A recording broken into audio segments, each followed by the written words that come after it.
पढ़ेंगे, हम इकरार करते हैं कि ज़कात देंगे, हम इकरार करते हैं रमजान के पूरे महीने के रोजे रखेंगे, हम इकरार करते हैं कि हम हज करेंगे। सिर्फ इकरार करते हैं लेकिन करते कुछ नहीं है। क्या क़यामत के दिन हम अल्लाह ताला के सामने खड़े होकर ये कह सकते हैं कि अल्लाह तू मुझे जन्नत दे, तूने वादा किया था कि जिसने ला इलाहा इल्लल्लाह पढ़ा मुझको जन्नत देंगे। अय अल्लाह तू, तेरा वादा था, तूने इकरार किया था। अल्लाह कहेगा मेरे बंदे मैंने कहा था, तुमने भी तो वादा किया था अल्लाह के अलावा कोई माबूद नहीं और मोहम्मद सल्लल्लाहु अलैहि वसल्लम अल्लाह के बंदे और रसूल हैं। यानी तुमने इस बात पे इकरार किया था कि 5 वक्त की नमाज पढ़ना चाहिए, रोजा रखना चाहिए, हज करना चाहिए, ज़कात देना चाहिए। मेरे बंदे तूने अपने वादे को पूरा नहीं किया, तो तूने जो इकरार किया था उस इकरार पर तू पूरा का पूरा कायम नहीं रहा, तो मैं अपने वादे पर क्यों कायम रहूं? नहीं, अल्लाह तूने वादा किया था कि हम जन्नत देंगे, दे।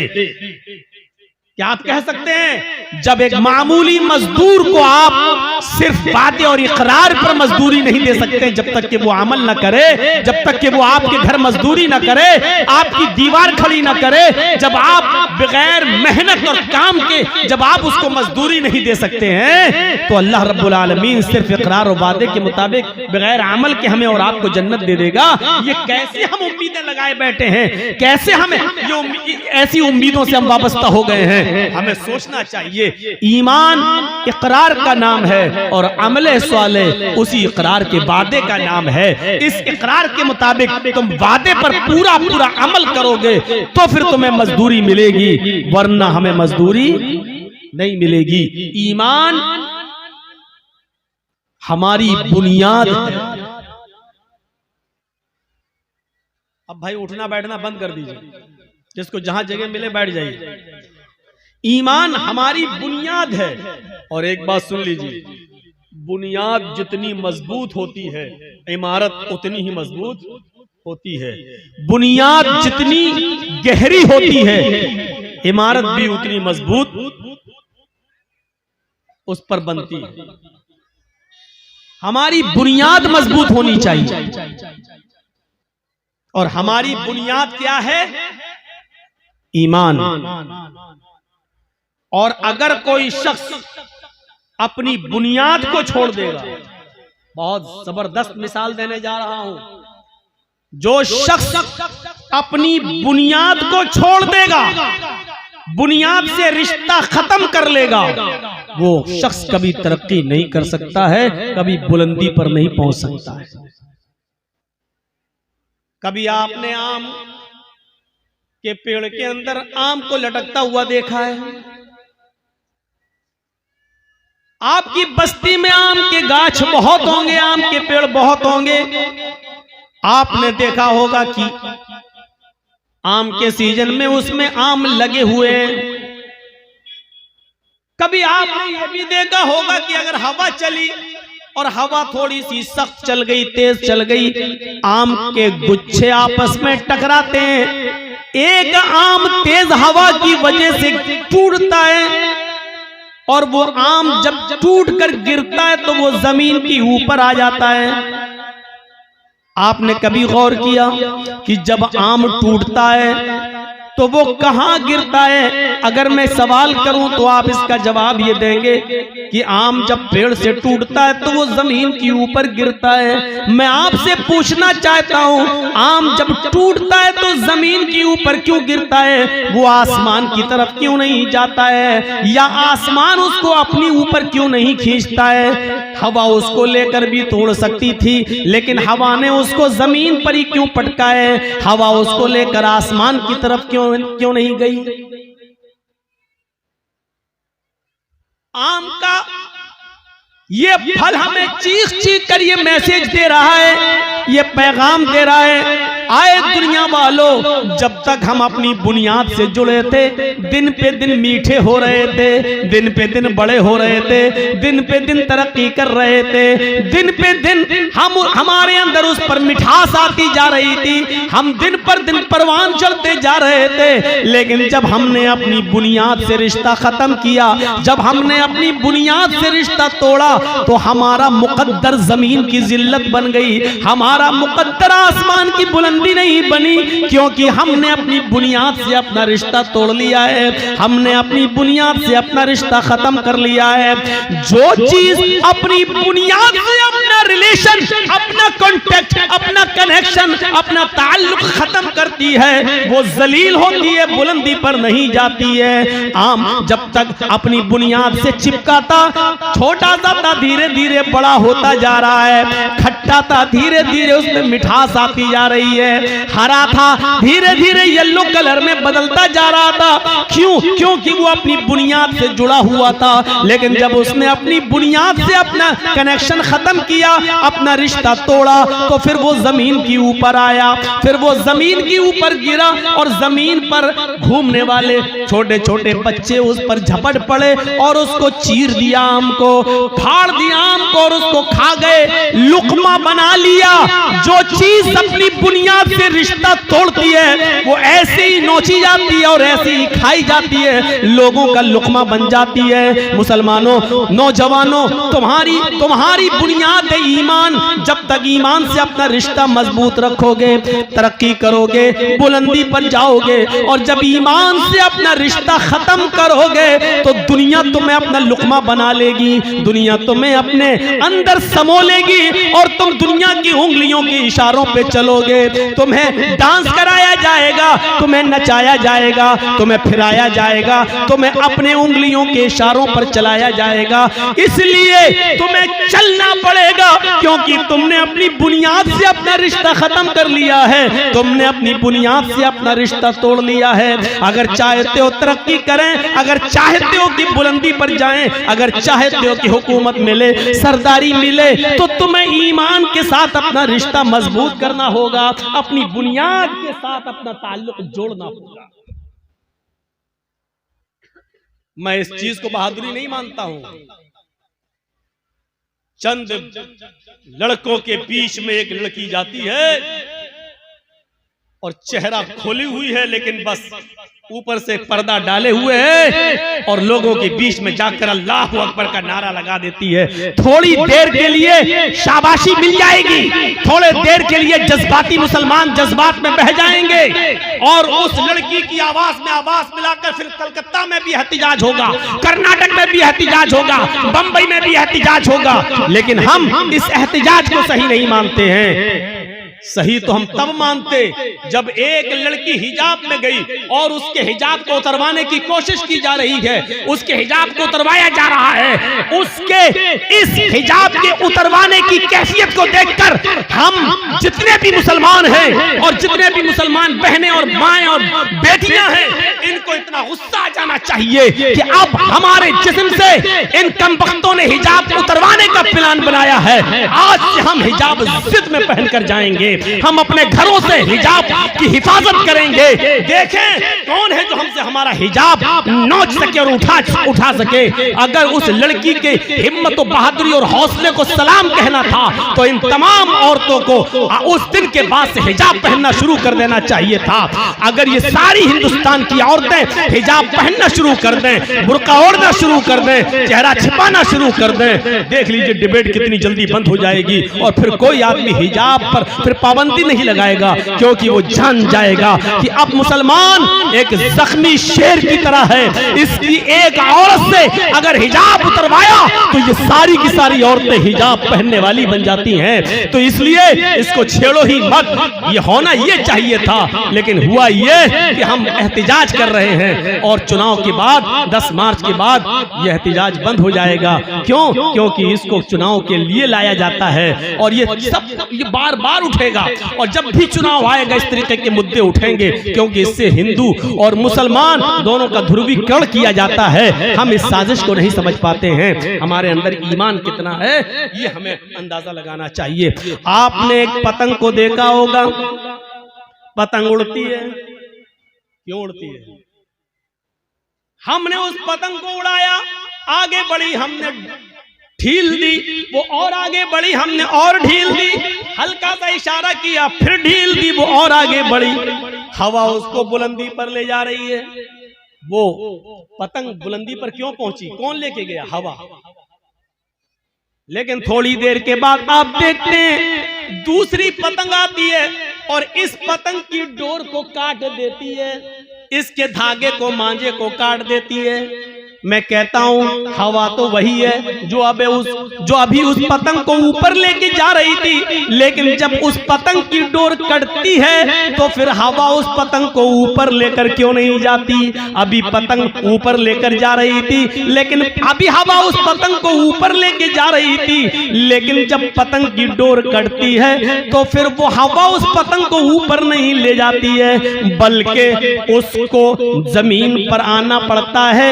वही पतंग जो अभी ऊपर उड़ रही थी अब डोर से रिश्ता तोड़ती है तो वो हिचकोले खाते हुए, जंपिंग करते हुए, कूला मंडियां खाते हुए वो जमीन पर गिरती है। और जमीन पर भी फिर वही हाल होता है। छिछोरे लड़के, अनपढ़ लड़के मोहल्ले के अंदर जिनको स्कूलों कॉलेजों में जाने की फुर्सत न हो, ऐसे छिछोरे लड़के उस पतंग के ऊपर टूट पड़ते हैं और उसकी छीना झपटी करके उसके टुकड़े टुकड़े कर देते हैं। ये पतंग जो आसमान की बुलंदी को छू रही थी, इसलिए क्योंकि वो अपनी बुनियाद से जुड़ी हुई थी, अपनी डोर से रिश्ता मजबूत की हुई थी, बुलंदी पर जा रही थी।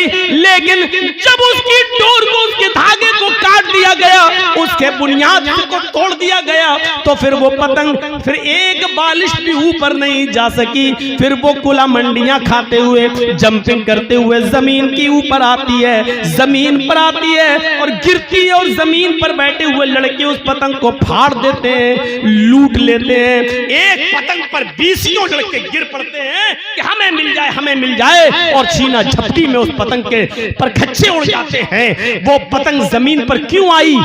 पतंग का डोर से कटकर जमीन पे गिरना हमें ये मैसेज दे रहा है कि पतंग ने अपनी डोर से अपना रिश्ता तोड़ लिया है। जब इसने अपनी बुनियाद से रिश्ता, कनेक्शन खत्म कर लिया है तो अब बुलंदी नहीं मिलेगी, आसमान की ऊंचाई नहीं मिलेगी। अब बुनियाद से रिश्ता खत्म करने के बाद जमीन पर आना पड़ेगा। जिल्लत उसका मस्कन बनेगी, जिल्लत उसका मुकद्दर बनेगी। अब वो बुलंदी नहीं कर सकती, बुलंदी पर नहीं जा सकती है, क्योंकि बुनियाद से उसने अपना रिश्ता तोड़ा है। मुसलमानों, जब तक तुम कुरान से, ईमान से अपने रिश्ते को मजबूत रखोगे, बुलंदी करोगे, अल्लाह की कसम ऊपर जाओगे, अल्लाह की कसम इज्जत मिलेगी। वो भेड़ों बकरियों को चराने वालों को इज्जत किसने दी है?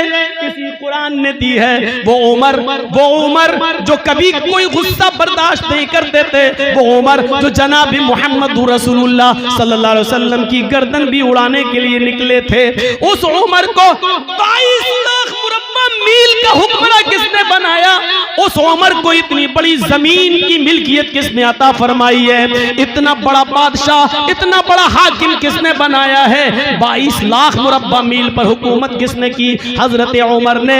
हजरत उमर फारूक को हुक्मरान बनाया तो इसी कुरान करीम की दावत ने, इसी कुरान करीम ने, इसी ईमान के रिश्ते ने। उमर की हैसियत ईमान लाने से पहले क्या थी, लेकिन जब उमर ने ईमान से अपना रिश्ता जोड़ा तो तरक्की करते गए। इतनी तरक्की की कि अल्लाह के नबी को भी कहना पड़ा, लऊ कान बादी नबीयुन लकाना उमर, अगर मेरे बाद कोई नबी होता तो वो हजरत उमर होते। उमर ने इतनी तरक्की की कि 22 लाख मुरब्बा मील इतनी जमीन पर उन्होंने हुकूमत करके दिखाई, और इतनी शानदार हुकूमत करके दिखाई कि महात्मा गांधी को भी ये कहना पड़ा कि उमर फारूक जैसी हुकूमत अगर आज भारत के अंदर कायम हो जाए तो देश के अंदर से खून खराबा मिट जाए, देश के अंदर से खून खराबा खत्म हो जाए, अमन और शांति पैदा हो जाए।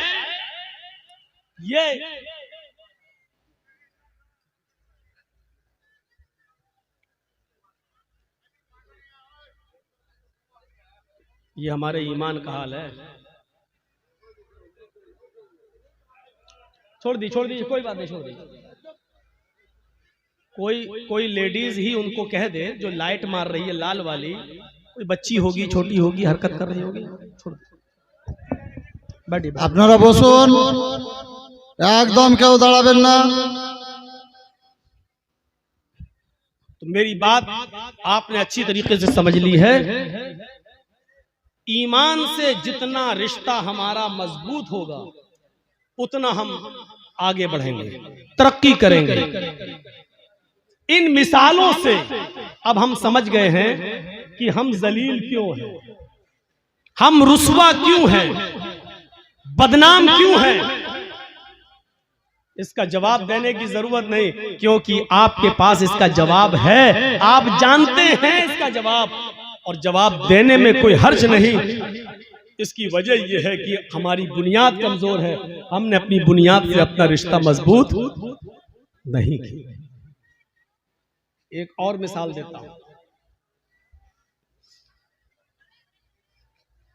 ईमान जिसके अंदर, यानी हमारी बुनियाद जिसके अंदर जितनी मजबूत होगी, उसके अंदर उतना ही अल्लाह का डर होगा, और लोगों का डर उसके अंदर बिल्कुल नहीं होगा।